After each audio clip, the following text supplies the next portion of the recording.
Okay, let's unpack this. We're starting today with this really intoxicating, almost manic feeling of the dot-com boom. Hmm. It was a true gold rush era in Silicon Valley. We're talking free-flowing venture capital, catered meals every night, and just this belief that success was guaranteed. Right. As long as you had more money, more staff, more servers. It was an era defined by this insatiable need to acquire resources. I mean, you look at companies like Vividends, they secured over $50 million from top-tier VCs. 50 million. And the whole promise, the implicit promise, was that volume and speed would solve any problem you ran into.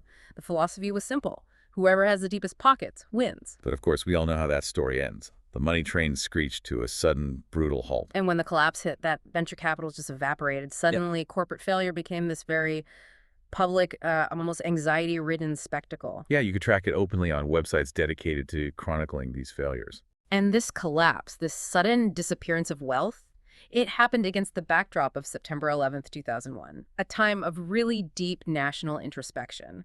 That combination forced everyone, organizations, and individuals to confront this reality that material abundance doesn't actually guarantee security or, success. People were asking much deeper questions about value and purpose.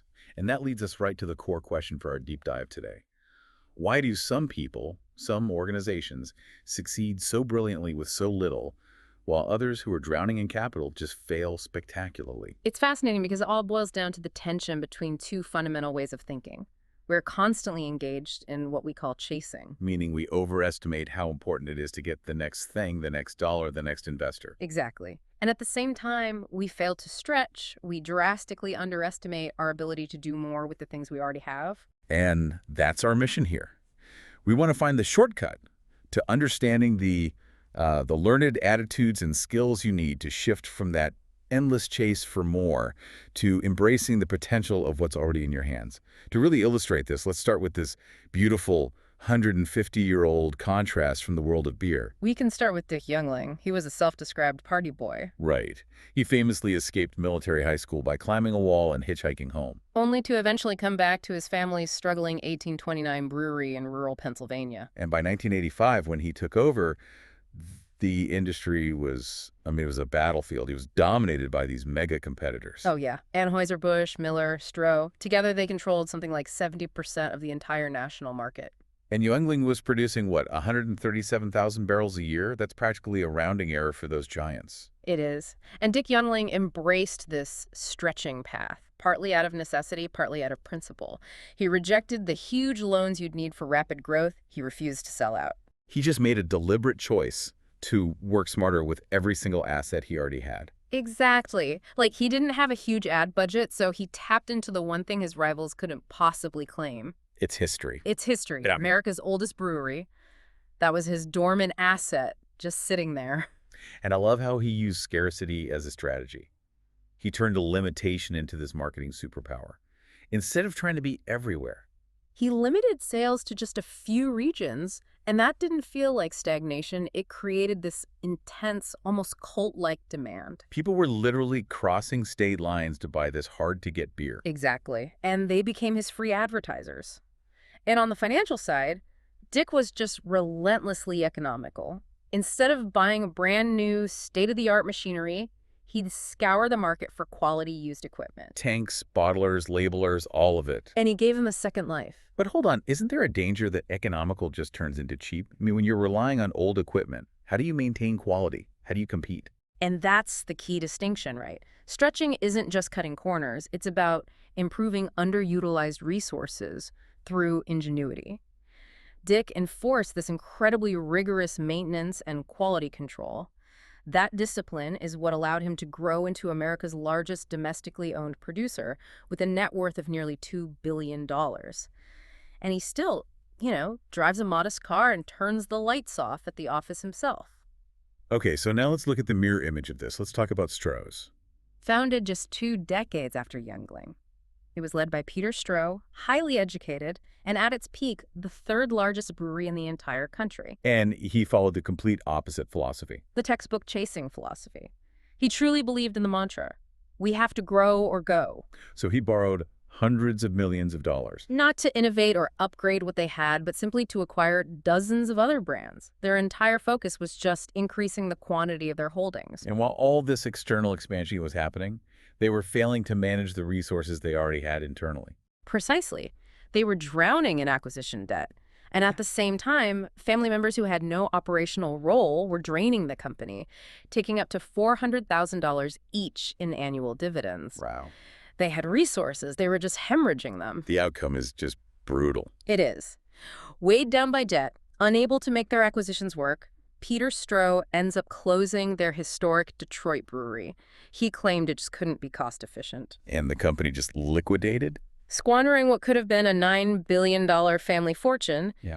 And in the final, perfect irony. Dick Yangling swoops in. He swoops in, purchases a former Stroh's factory in Tampa for way below market value, fixes it up with his economical methods, and runs it successfully with far fewer people than Stroh's ever said was possible. That story just crystallizes the difference. Yeah. But if stretching is so obviously effective, why do we, as individuals and as companies, why do we default to chasing? It has to be psychological. It absolutely is. We fall into these mental traps. And the first one comes from our inherent need for validation. It's called upward social comparison. This goes back to Leon Festinger's research in the 50s, right? This basic human tendency to compare ourselves, usually to people who are above us in status or wealth. That's exactly it. And it leads to these really perverse outcomes, which you see so clearly in the Olympic medalist study. Right. Objectively, the silver medalist did better than the bronze medalist. Of course. But the silver medalist is consistently less satisfied. Because they're looking up. Their entire focus is on, I almost won gold. They feel like the biggest loser on the podium. Meanwhile, the bronze medalist is looking down thinking, at least I won a medal. They're comparing themselves to everyone who didn't make it. And this is that dangerous hedonic treadmill in action. So once you get more, you just find a new, higher comparison point. You do. The entrepreneur Gary Kremen famously said that in Silicon Valley, even if you have $10 million, you're nobody here. You're just constantly running to keep up with a target that's always moving. That makes total sense. But what about the other trap? The inability to see an asset as anything other than what it was designed for. What's the term for that? That phenomenon is called functional fixedness. It's this psychological rigidity that locks us into using a resource only for its most established traditional purpose. And you see this in those simple box puzzles with kids, right? Once a box is used to store things, older kids and adults just can't see it as a platform they can stand on to solve the puzzle. Exactly. Our expertise and routines make us less flexible. And this trap can literally bankrupt a company. I mean, look at Borders. The bookstore. Their management was functionally fixed on one definition of a customer, someone who physically walks into a brick-and-mortar store. That was the only reality they could grasp. And that single focus led them to make one of the biggest strategic blunders in retail history. It really did.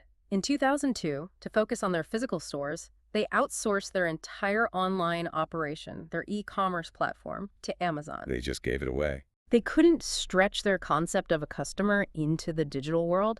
They thought they were focusing their resources, but what they really did was give Amazon free rein to collect data, build relationships, and just dominate the market. And Borders liquidated just 5 years later. They squandered a perfect digital head start because they just couldn't see their business beyond its four walls. That is a perfect summary of the traps that keep us chasing.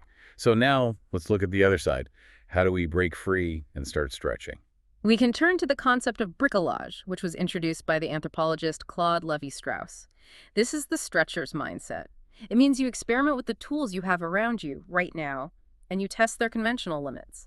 So if an engineer needs to put a nail in the wall, they wait for the perfect tool, the hammer. Right. But the bricoleur, the stretcher, sees the urgency and will just grab whatever's nearby, a rock, a brick, maybe even a high heel, to get the job done now. Yeah. It's about immediacy and resourcefulness. And this really shows the power of constraints. We usually think of constraints, not enough time, not enough money, as barriers.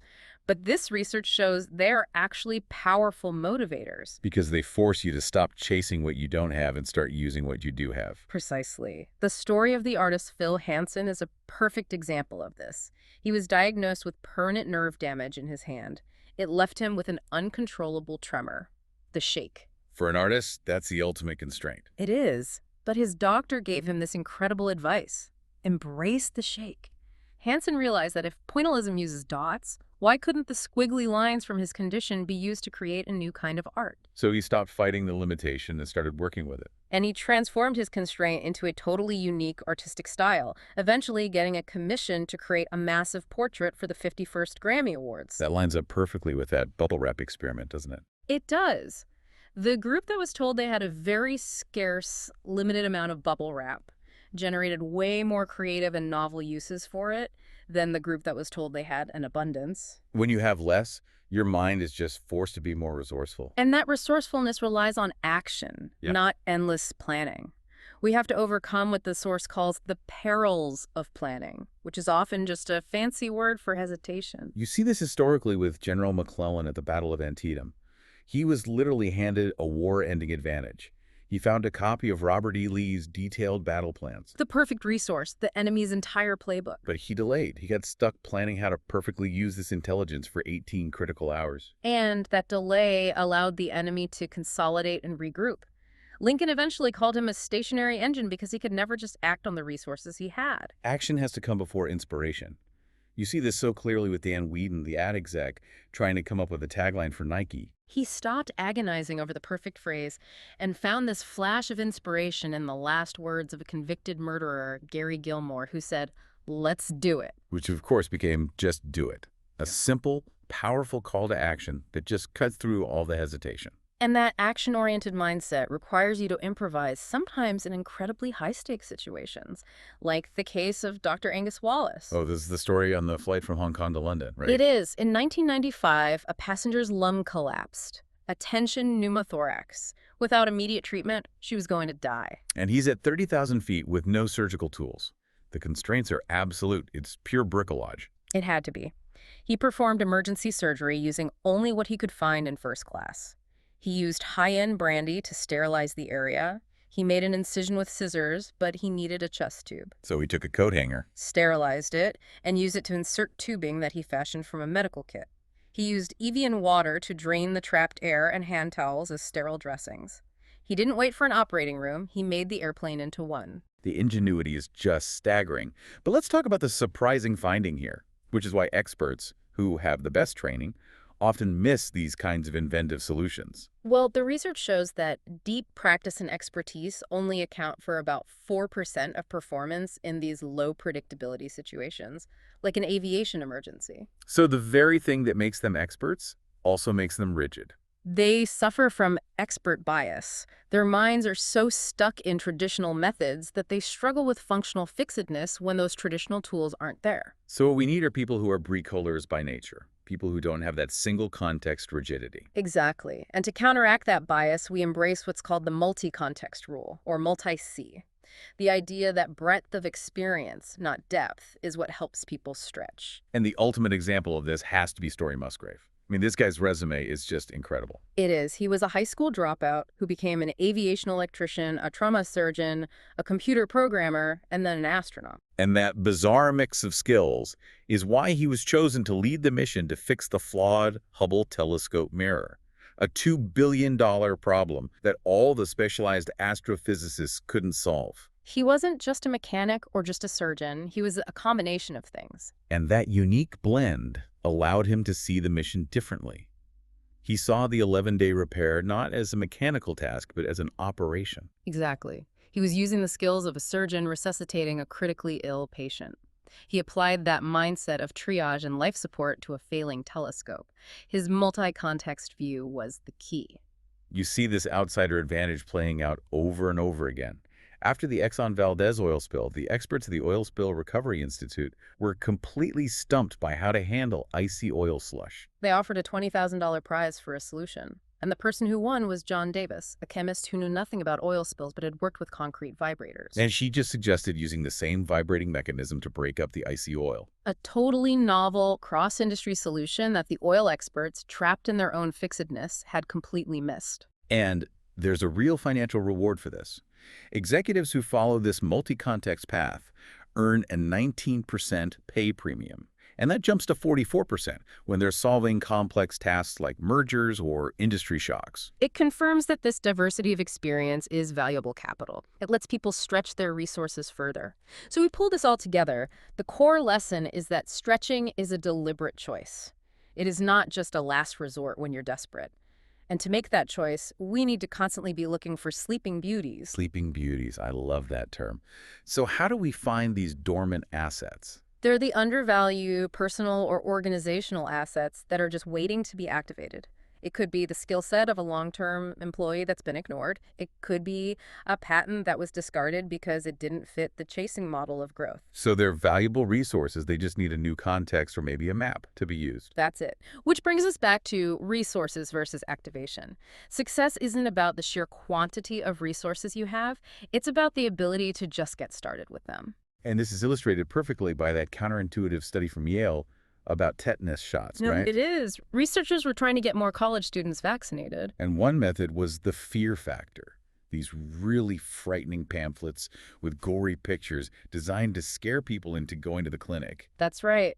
And it worked, in a way. It absolutely increased fear and created a strong intention to get vaccinated.